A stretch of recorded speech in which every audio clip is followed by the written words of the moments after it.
గణనాథ గజముఖ గౌరీ సుతుడా గతులేని మమ్మును గైకొనవే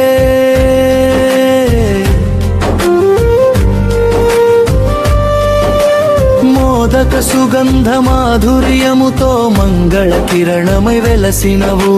సిద్ధి బుద్ధుల సన్నిధిలో